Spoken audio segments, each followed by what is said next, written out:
Gambling can be a fun way to spice up a card game or add flavour to your favourite sports game. But when your mortgage is on the line and your family is in danger of being homeless, it doesn't take long for a harmless bet to turn deadly. Join us as we tell the tale of the 8 Immortals murders.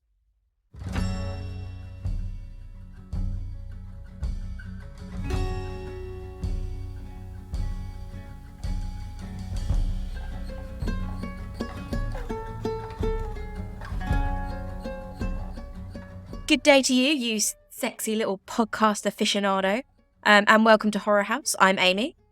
And I'm Dom. And sometimes life gets hard. Your job feels pointless, you argue with your family, there's bills to pay, and you've got no plan for the future. So why not fuck all of that off and listen to us instead? Dom, how are you? Escape life. Listen to Horror House. I'm sleep deprived, but I work night shifts, Cool. so I don't know what sleep is anymore. Sleep is an entirely foreign concept to me now. Fine. You can sleep when you're dead. Yeah, that is very true. But I'm good. It's lovely to see your face again, my darling. It's lovely to be recording again, because obviously we had a week off, but it's good to be recording again. So I'm very excited to hear about this week's episode. But yeah, I'm good. So this is entirely non-podcast related, but I knew this was coming, you and I know are exactly what you're going to talk about.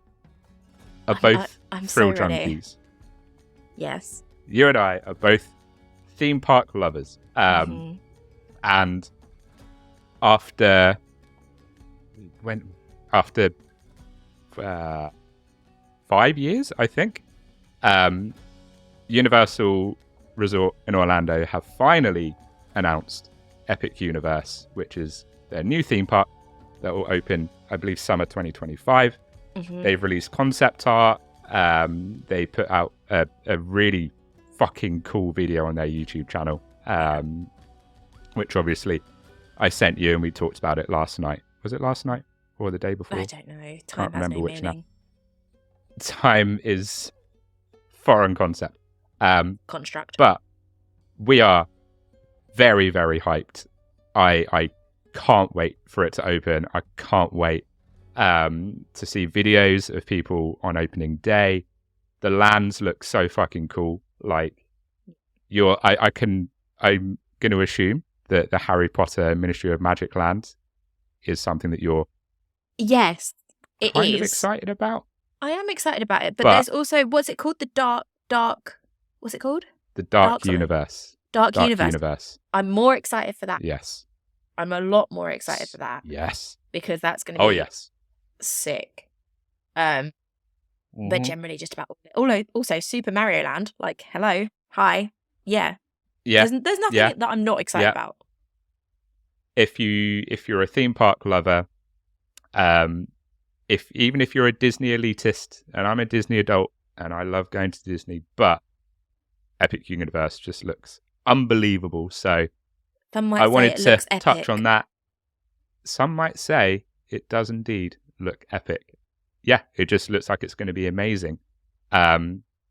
So I think a trip to Orlando might be in our near future, Amy. Yeah. I think it will. It's a tough thing to say no to. Yeah. Oh yeah.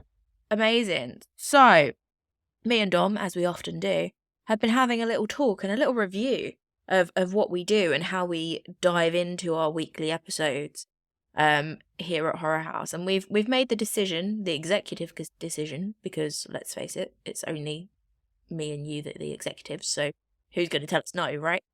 That the board of directors. We really had to negotiate with the board of directors. Yeah. we spoke long and hard to ourselves about what to do. And we decided that sometimes some of the things that we talk about are just a little bit fucking heavy. You know, they're just a bit much.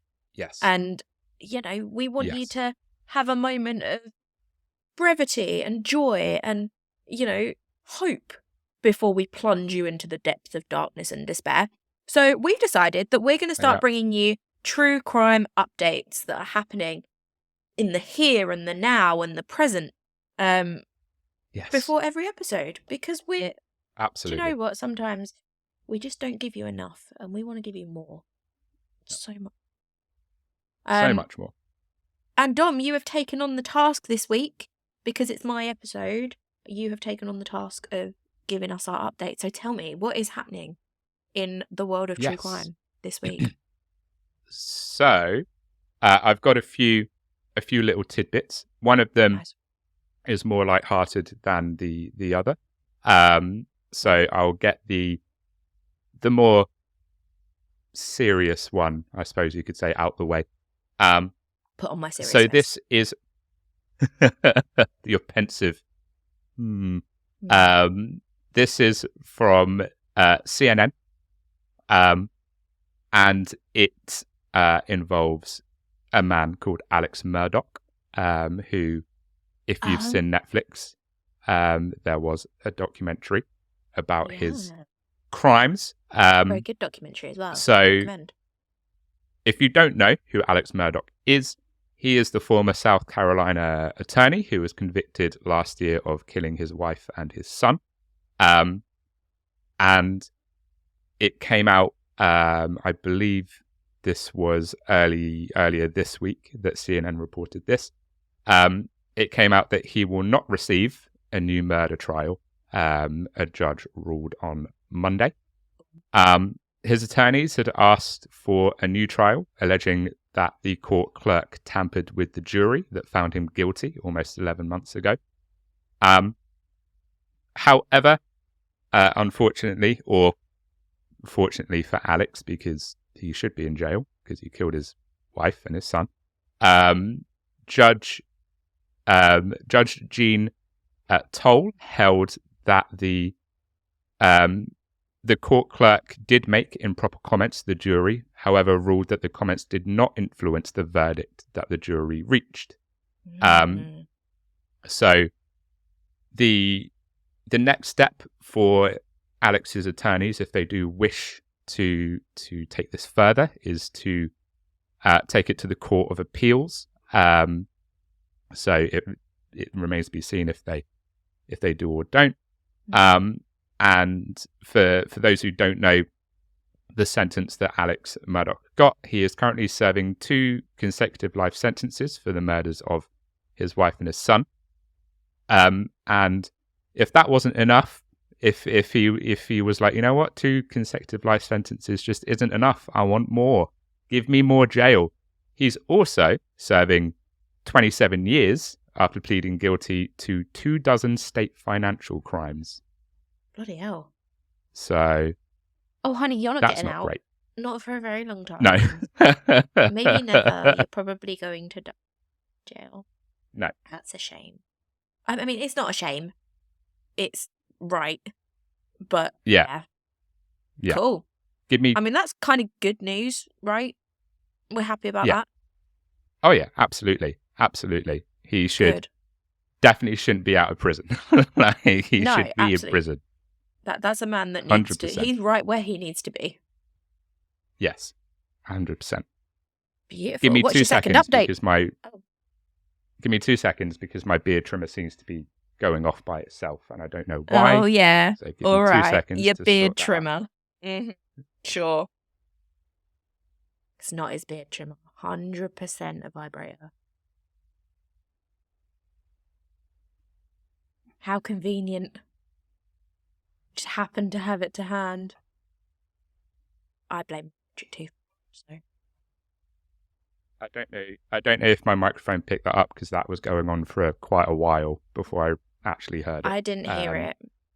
I also had a little chat while you were away from the mic, which I fully expect you to cut out. But if you don't, then okay. Well, I might keep it in the audio version only because the video is literally just going to be me bending over in my drawer. So I don't know if that's good YouTube content. I mean, for the right audience, it might be. It might Give us your second update. What's your second update? Okay, so this is a bit more of a light-hearted update. On recommendation of my lovely co-host, because originally this wasn't what I put in my notes, but Amy mentioned maybe you can do a Florida Man story. So I immediately went to the subreddit Florida Man and found an absolute treasure trove of various stories. But this is a Florida woman story, not a Florida man story. Okay. Because Florida woman does exist as well. Of course. So, Florida woman tried to kill her husband of more than 50 years when he received a postcard from an ex-partner. That is the tagline of this here Florida woman story. So, I didn't copy over the entire article. This is just sort of 2 or 3 bullet points. But that's pretty wild to start off with. I don't know what was written on that postcard to make this wife try to kill her husband. They've been together 50 years. Intrigued. Like, how old was he when he was with this ex? What the fuck? Well, for a bit of context, the husband would tell the police, who obviously came to the scene and found him in quite a fragile state. The husband told the police that his wife, 71-year-old Bertha Yolter, I believe, tried to smother him with a pillow after he received a postcard from a girlfriend he had 60 years ago. 60 years ago. I think, not going to lie, Bertha, I don't think that you're in any danger of this girlfriend from 60 years ago coming to take your man. Yeah, and even if she does, it will be very, very slowly. You're going to have plenty of time to prepare. Yeah, exactly. So don't worry too much. That is a fucking long time to reach out to an ex. Like, right. Should I say this? Yeah, fuck it, I'll say it. So, I had an ex reach out to me today, in fact, after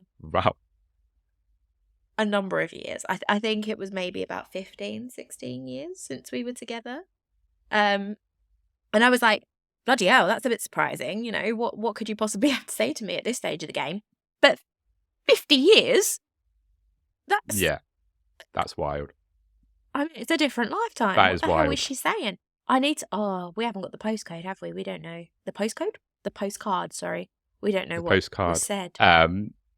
Yeah, there wasn't a photo of it in the news article or anything. That's so upsetting. But I am fascinated to see what that postcard said. Me too. Can you imagine it's just a nude?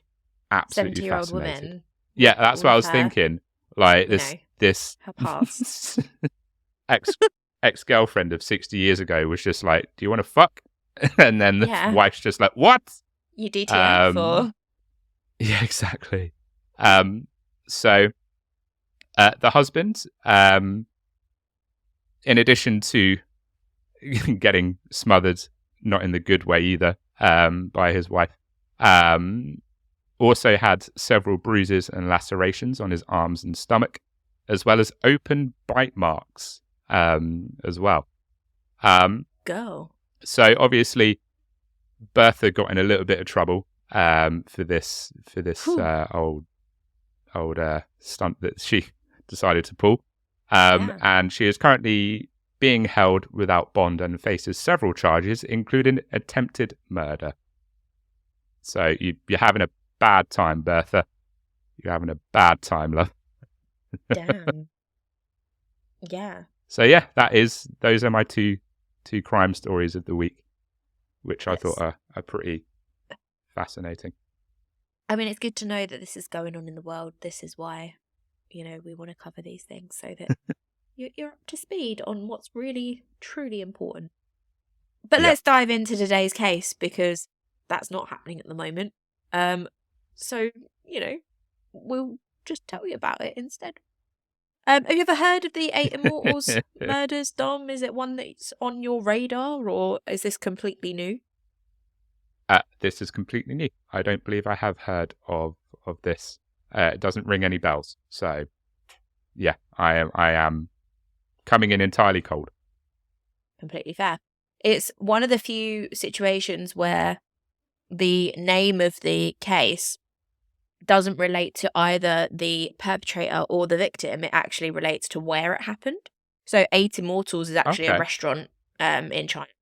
So it's a little bit different in that sense, which is maybe why it's not as well known. Like, generally, I find that ones that are named after places aren't on people's radar as much. It's usually people's names that stick in their minds. So maybe that's why. Yeah. But yeah, I'm gonna apologize in advance because I'm going to mispronounce a hell of a lot in this episode. But I'm saying it now because I'm not going to apologize every time I do it. I'm just going to go with it. I'm going to say it. I'm going to stick to it. And if I'm wrong, just tell me later, so it doesn't knock my confidence. We'll read the comments if you want to correct me. That's not a problem. Cool. So, the 8 Immortals restaurant was a Chinese restaurant in the Ayunhan section of Nossa Senhora de Fatima parish in Macau, then a Portuguese colony. The modest dining establishment, connected to the 8 Immortals Hotel, was owned and operated by Zheng Lin, a former street hawker who moved his business from a stand into a formal restaurant in the 1960s. Zhen lived near his restaurant with his family, who helped him run the business. It was very much business. And the restaurant was a financial success, but Zheng and his wife were noted to be very heavy gamblers. They were both very much into that side of things. Huang, who is the other side of this gambling, what's the word? Gambling duo, I guess. They gambled against each other. Yeah. Was born on the Chinese mainland as Chen Shilang. Shang? Nope. We'll go with it. Yep. Before emigrating to Hong Kong in the 1970s. In 1973, Huang murdered a man over a debt at his victim's home in Quarry Bay. He fled to Guangzhou, where he cut off the tip of his left index finger and burned his fingerprints in an attempt to avoid being linked to the murder. Wow. That's pretty hardcore. Burning your fingerprints off is very hardcore. Wow. Do you know what? That was my first thought, to be honest, when I read that. And then my second thought was, why don't more people we talk about do that? You would think it's kind of logical. Yeah. Like, okay, so your fingerprints might be at the scene, but if you burn them off, no one can prove it. So why don't... I'm not recommending it, obviously, but why don't more don't burn murderers off your fingerprints. Attempt that? It's a very good question. I don't know why. I'm assuming it's probably quite painful. So maybe they're like, you know what? Yeah, fair. I'll go a different avenue. To be honest, I didn't even, and this probably sounds very, very dumb, but I didn't know you could actually burn off your fingerprints. Yeah, I mean, you definitely can, but you have to go through a lot of layers of skin. And I think they do eventually grow back. Like, the skin obviously builds up again and they come back. So you lose them for a certain amount of time, probably long enough to get away with murder, but then they would come back and you would, regain them. And they're part of your DNA, so you can't change them. They grow back the same as they were before. So I mean, maybe that's why he tried to cut off one of his fingers to see if he could stomach that for all of them. But obviously then thought, no, fuck this, I'll just try and burn them off instead. But yeah, my first thought was, interesting, why don't more people do that to get away with murder? Yeah. But I'm sure there's a a valid reason. Well, maybe, like you say, because maybe it's because they come back, so they're like, I don't want to have to routinely burn off my fingerprints, and then have to do that It's the same reason I haven't started having Botox, nah. because you have to do it every 6 months, and it's just a faff. You don't need Botox. Yeah, this camera is very flattering, let me tell you. Take the compliment, God's sake. My face is as wrinkly as the fanny in that postcard that she sent to her ex.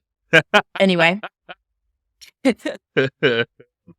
Oh, dear.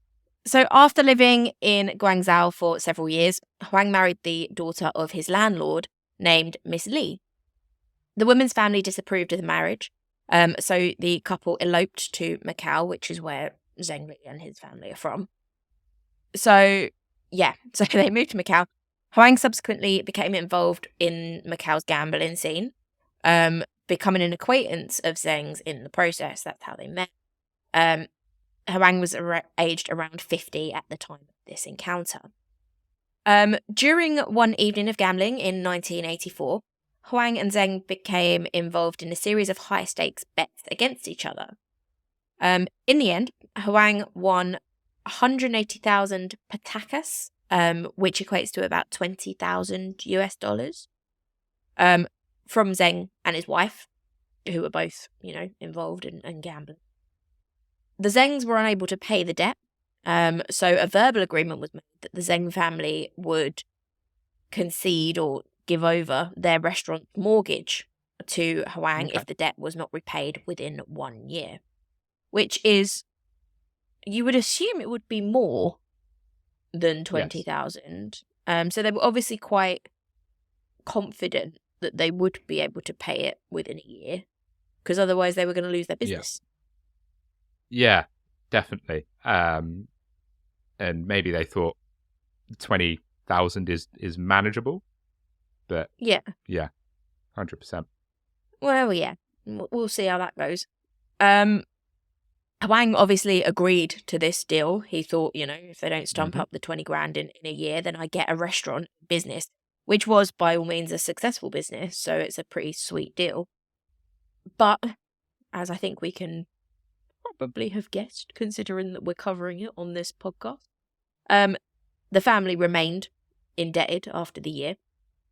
Huang would even later claim that not only had the family failed to repay the original $20,000, but they also gained further debt, gambling debt, of an extra $75,000. So they just kept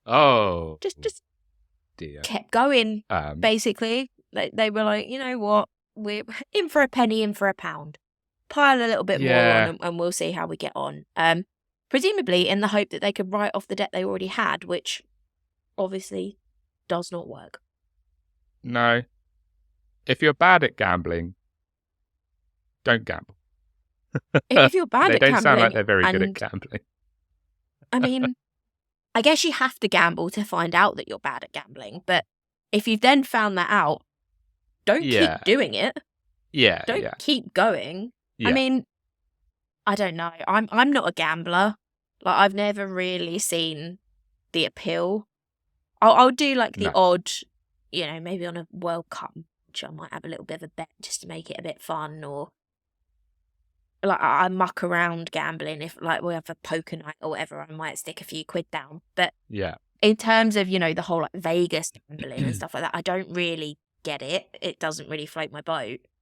But I can see how if you've got a relatively big debt, which the original $20,000 was quite a big debt, then the chance to write it off might be somewhat appealing. Yeah, and obviously I get that. But at the same time, it's like when you've added another, when you're like, oh shit, we've added another 10,000 onto this. Yeah. Maybe don't carry on going. I They're mean, like, it's fine. It's fine. It's only, yeah, exactly. They're like, it's fine. It's only another 10,000. It'll be fine. We'll win the next game. And then they're like, okay, it's at 30,000. It's fine. It's fine. It's fine. We'll win the next one. And then it gets to like 60, and they're just like, well, okay, so I think we fucked up. Yeah, we did a bad. We did a bad thing. It's a lot of money, and I think making a decision that could potentially mean you lose not only your business and therefore your income, but also potentially your home is indicative that you have a much larger problem than you let on. But this is what the Lin family, this is the situation that they found themselves in. So Dom, if someone owed you upwards or coming up to $100,000, what would you do? How would you go about dealing with that situation? If someone owed me 100,000, Yeah. I would get the mafia and be like, someone Okay. owes me 100,000. Interesting. Could you persuade them and then to pay? I think I'd maybe if there was going to be no like legal consequences, then yeah, sure, I'll go kneecap a bitch. But seeing as there are going to be, I would probably get lawyers involved and say, look, Yeah, you know, no, he true. gambled. Yeah, He's entered into this sort of contract yeah. with me to say that he's going to pay it and blah blah blah. And I'd get my money back that way. But unfortunately, for Zheng Lin and his family, Huang didn't see it that way. And he did something slightly different. So why don't at this point we take a little break and I'll tell you all about it when we get back. I think I know what he might have done. But yes, let's take a break and dive in to the grisly details afterwards. We'll see you back here in just a few.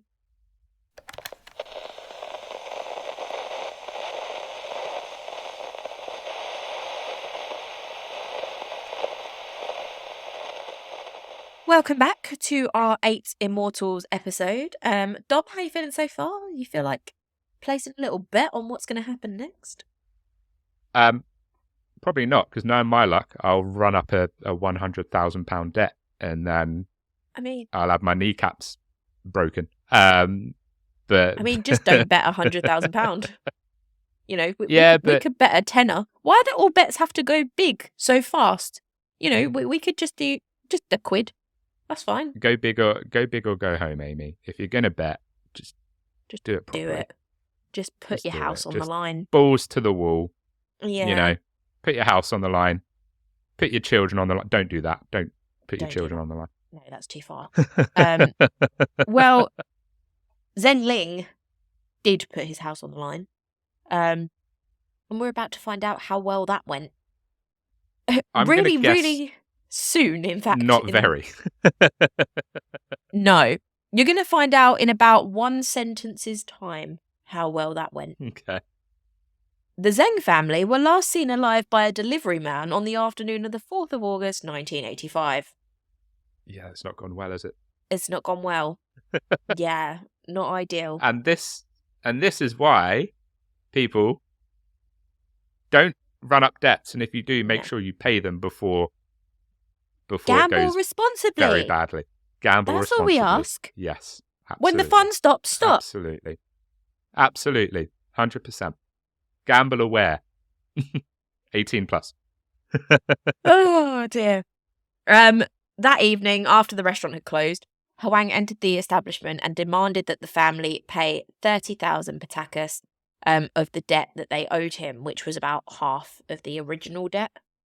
So not, in terms of how much they owed, not actually that much, but obviously still not money that they would necessarily have just sitting around. Yeah. Huang grew increasingly agitated when Zheng Lin refused to turn over ownership of the restaurant, which is what he had promised to do if he couldn't repay the debt.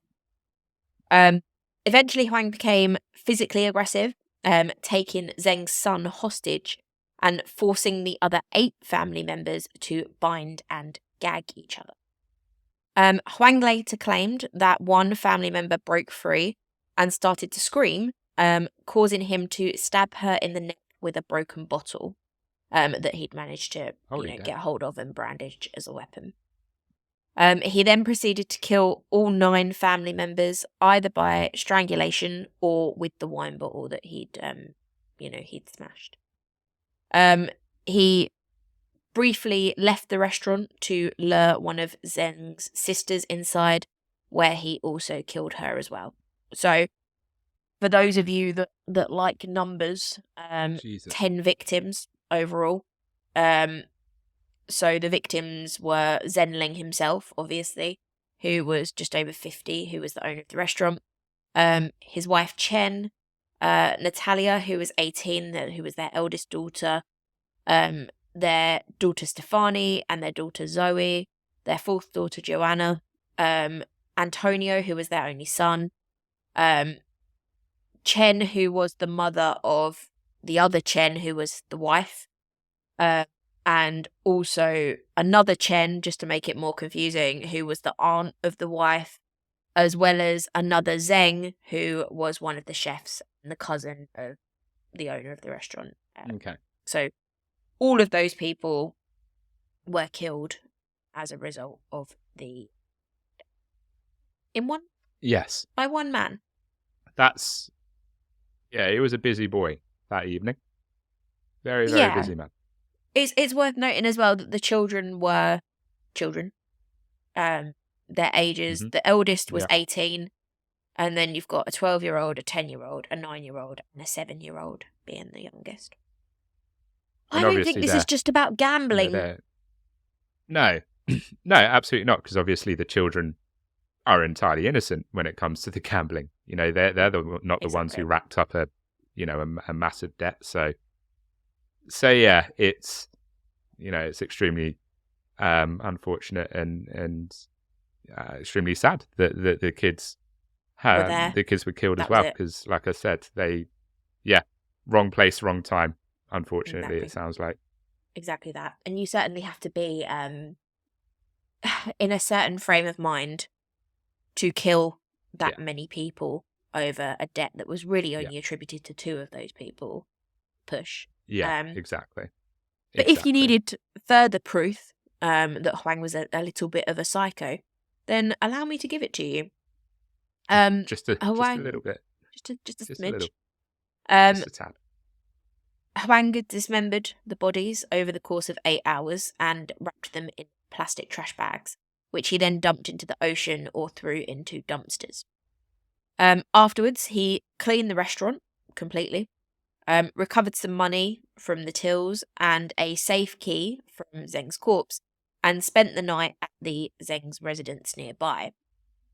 The next morning, the delivery man found the restaurant locked, with a note on the door stating that it would be closed for a few days. The delivery man then visited the Zheng residence, because he was a regular guy and he knew where they lived, where Huang answered the door and claimed that the family had taken a trip to the main. Okay. On the 8th of August 1985, a swimmer found 8 pieces of human limbs in Xar Beach. It was originally theorised that the body parts had come from a group of illegal immigrants from the mainland who had been eaten by sharks. But an examination of the limbs revealed that precise cuts had been used to sever them. Can you imagine going for a day out at the beach and discovering 8 human limbs? Yeah, it would ruin your beach day a little bit, wouldn't it? A little bit, yeah. A little bit. Yeah. I don't think you'll be going in the water anytime soon. Once you've seen that. No. If you were wondering whether or not that 4th margarita was a good idea, it is. Just have it. It really doesn't take Spin that off edge the off. surfing, I think. So yeah, there were precise cuts on the limbs, which was clearly not something that a shark's tooth is going to do if they had been eaten by sharks. This finding prompted a police investigation and a search for potential missing persons. Over the next few days, forensic evidence determined that the limbs belonged to at least 4 separate people. A further 3 body parts were found on local beaches over the following week. And these findings generated, obviously, significant interest in the press, and several theories were raised as to what might have happened. I mean, I think it doesn't matter where you are in the world or, well, whatever. If you're going to start finding limbs on beaches to any extent, it's going to generate some press interest, you know? People are going to be like, okay, yeah, maybe we should look into this. Oh, yeah. Eventually, Macau police traced the limbs to the Zheng family, because they'd been reported missing by relatives. It's a big family to go missing, so you would kind of expect that would be the case.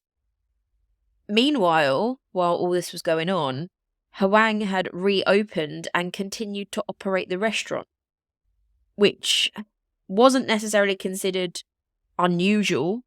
It was considered unusual, but not unwarranted, because he was known to associate with the family. And when police had visited him, he was in possession of the restaurant's ownership documents, which was part of the agreement that had been made to recover the debt. So no one immediately went, "What the hell are you doing?" It's a bit sensitive, yes, but it's essentially his business, so fine. Yeah. And like you say, it is insensitive. I was going to say it's kind of ballsy, but like you said, he had the proper paperwork, so at least for a certain amount of time, he wouldn't have been pulled up on it because he's got the ownership documents. He's covered his back, I suppose you could say, on that front. Yeah, I mean, he didn't get them lawfully, but no one would have looked into that until they had reason to. Yeah. So he was just operating what was essentially, at that point, his business. What was slightly more suspicious was that he also began collecting rent from the family's former home. Police grew suspicious of Huang and searched his bank holdings, finding documents belonging to Zheng and the student ID cards belonging to his children.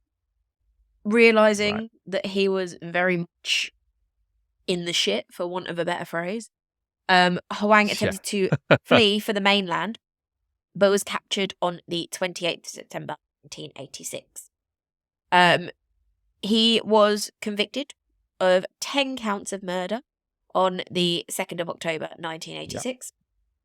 Harang's arrest and the fact that he had continued to run the restaurant after dismembering its former owners resulted in an urban legend which is still sort of talked about in the area today, that he had baked the rest of his victims, so they had found all of the body parts at this point, into pork buns and served them a bit like a Chinese Sweeney Todd. And that continued for a bit until the final body parts to be linked to the murders were found in a trash dump in 1989. I was literally about to say, that sounds very Sweeney Todd. Right. Like, as soon as you were like Chinese Sweeney Todd, I was like, that's exactly what I was thinking. Boom. Yeah. So, because they didn't know where the rest of the bodies were, they were like, well, he must have gotten rid of them somehow. So people just kind of made up I guess the most gruesome thing that they could think of, which was that he was baking them into pork buns. Yeah. And you know what? I don't think I'm going to be able to eat a pork bun for a little while without thinking about it. I mean, you say that, but how often do we talk about some horrendous crime, and then as soon as the episode ends, we're like, I really fancy a takeaway. Yeah, I'm not gonna lie, I'm starving right now, so the thought of a pork bun isn't actually that bad, but maybe I'll hold off and just order something different. I would tear up a pork bun right now. I love a bao really bun. Would. I would go. Yeah, I would go ham on a bao bun. So what happened to Huang? I hear you ask. Well, he was attacked in prison by another inmate the day after his conviction. Of course. Perhaps deservedly. He was sent to a hospital to convalesce, where he attempted escape without success, I might add. But good on you for trying, I guess. Yeah. On the 6th of October, Huang confessed and gave details to investigators on how and why he had killed the Zheng family. His second and fatal suicide attempt took place on December the 4th, 1986, when he managed to cut his wrists with a bottle cap. So he was pretty determined that he was not going to prison. Yeah. And just was either going to escape, which he realised he couldn't do, or kill himself. So he made a couple of attempts, and the second one was successful. Yeah, and obviously that's you could say that's unfortunate because Yeah. the family never got justice. And in a sense, he kind of got away with it. Yeah. I will say that I wasn't surprised that he got battered. No. Like the day after. I'm a little bit surprised that it was that quick. But I'm also not surprised that he got roughed up because, as we both know, child killers don't particularly do well in that environment. No. I mean, we don't know that it was actually because they knew what he did. It might have just been that, there was an opportunity and true. this guy was particularly pissed off and wanted to beat someone up. But it's you can usually assume that it's because they know what they did. Yeah. And I think that probably would have influenced his decision as someone that had managed to evade capture before and didn't want to go to prison. He's obviously never been to prison. So if you're getting attacked on your second day, you would maybe understand why he was like, okay, I either need to get out of here or get out of here permanently, I guess. Hence the suicide. But that is the story of the 8 Immortals murders. So, Dom, tell me, are you gonna gamble? Do you want to go to Vegas? Give me your thoughts. I'm gonna gamble responsibly. That's what I'm gonna do. Good. Yeah, that was that was an interesting case. So I apologize, Ames. Vegas doesn't do anything for me. Me neither. I have no desire to go to Vegas. Absolutely none. I mean, I'd want to go. So just to say that I'd been. No, I suppose. But I've got no interest. I suppose, in gambling. No. But yeah, that was an interesting episode. It is a case that I've not heard of. And it's always nice when we talk about international cases, because obviously a lot of the cases we do are United States or the UK. So it's nice to sort of go a little bit farther afield and talk about a case from there. So yeah, that was very interesting. Very much enjoyed it. So yeah, thank you for that, Ames. Very much so. Not a problem at all. In that case, nothing left to do except for you to wrap it up, Dom. Also, wrap it up. So thank you, everybody, for listening to this week's episode. As for next week, it's going to be another true crime episode. And Amy mentioned that I love talking about the mafia a little bit earlier on in the episode. So I will be talking about the mob next week. And I'm going to be talking about the boss of one of the New York, one of the 5 New York crime families, who at one point was the most powerful mob boss in the country because he was the head of the most powerful mafia family in the country. And he evaded prison for a long time in a very unconventional way. Okay. But I'm not going to say anything more than that. I think I've got a clue, So in our first mob episode, which was obviously the overview and the history and stuff, you did name drop this person in the episode. Yeah, I love it when I know things. So yes, that's going to be next week's episode. I'm really excited to talk about it because the lengths this guy went to avoid prison for a lot, for a long time as well. To his credit, he managed to pull this off for a long time. But that's enough. Hilarious. Don't tell the listeners anymore. If you don't know who it is, tune in next week. Yes, absolutely. But that's going to be next week. As until then, there are many ways that you can support us on Horror House. You can follow us on social media at horrorhouse_pod. You can subscribe to the YouTube channel. We are at 133 subscribers now, which is pretty goddamn cool. Yes, hello everybody.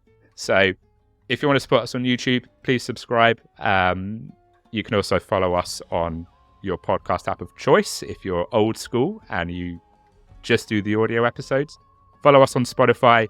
Leave a message in the Q&A section. Rate us on Spotify. Give us a review on Apple Podcasts, etc., etc. If you do want to support us financially and you want to throw us a little bit of money, we understand that money this time of year, nobody's that flush. But if you want to throw us a few quid, then follow the Buy Me a Coffee link and buy us a coffee. We will love you. Love you long time. I got some little hearts. Oh, you got some hearts that time. That's cute. I did. That's thrown me a little bit. But as for this week, thank you again. And until next time, as always, stay very, very spooky. Stay spooky.